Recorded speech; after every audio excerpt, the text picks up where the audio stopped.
नमस्कार मित्रांनो, मला माहिती आहे तुम्ही हा व्हिडिओ शेवटपर्यंत पाहताल आणि सेव्ह सुद्धा करताल, कारण माहिती सर्वांच्या निवडीची जवळची आहे. आता जमाना झाला सगळं ऑनलाईन. ऑनलाईन सेवेमध्ये आपण कम्प्युटर मागवतो, लॅपटॉप मागवतो, वस्तू मागवतो. जवळपास सुईपासून आजकाल मोटारसायकलपर्यंत ऑनलाईन वस्तू भेटतात. पण ह्याच्यामध्ये फ्रॉड आजकाल खूप होत आहेत.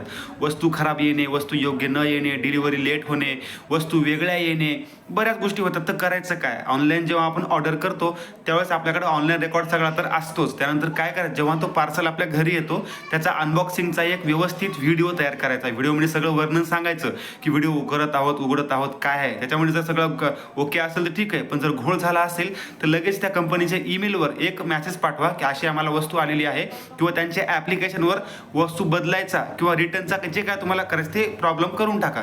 त्याच्यानंतर जर रिप्लाय कोणता नाही आला, थोडा काही दिवस वाट बघा. त्यानंतर त्यांना एक कायदेशीर नोटीस पाठवा की अशी वस्तू घेतली होती, व्हिडिओ आहे, प्रूफ आहे, सगळं आहे, वस्तू बदलून द्या, वापस घ्या, पैसे घ्या, जे काय करायचं करा, असं तुम्ही लिहून त्यांना पाठवा. ईमेलवर पाठवा, त्यांच्या पत्त्यावर पाठवा.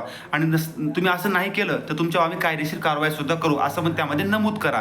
असं करून जर कंपनीने तुम्हाला रिप्लाय काही दिला नाही, काही ईमेल नाही आला किंवा काही पत्र नाही आलं, तर सरळ सरळ जिल्हा तक्रार आपलं ग्राहक निवारण मंच असतो, वस्तूच्या किमतीवर असतं, जिल्हा असो किंवा विभाग असो, त्या ठिकाणी ग्राहक न्यायालयामध्ये एक प्रकरण दाखल करा. तुम्ही म्हणसाल वस्तू असते 2,000ची, प्रकरण दाखल कुठं करायचं, तर त्या ठिकाणी तुम्हाला कसलीही फीस लागत नाही, कसलंही तिकीट पण लावावं लागत नाही. सरळ सरळ तुम्ही साधा अर्ज पण लिहून त्या न्यायालयात दाखल करू शकता. पण झालं सगळं आता ऑनलाईन, त्यामुळे त्यांना तुम्हाला हा अर्ज ऑनलाईन करावा लागेल. अर्ज दाखल करा, तक्रार दाखल करा ग्राहक न्यायालयामध्ये. त्यांना नोटीस जाईल, पुढच्या व्यक्तीला त्यांचं म्हणणं ऐकून घेतलं जाईल. तुमची बाजू जर पक्की असेल, तुमचं सगळं काही प्रूफ जर ओके असतील आणि तुमची बाजू भक्कम असेल, पुरावे तुम्ही योग्य देऊ शकला, तुमच्याकडून निकाल लागेल, किंमत भेटेल, तुम्हाला सगळं काही रिलीफ पण भेटेल आणि त्यांना दंड पण लागेल. त्यामुळे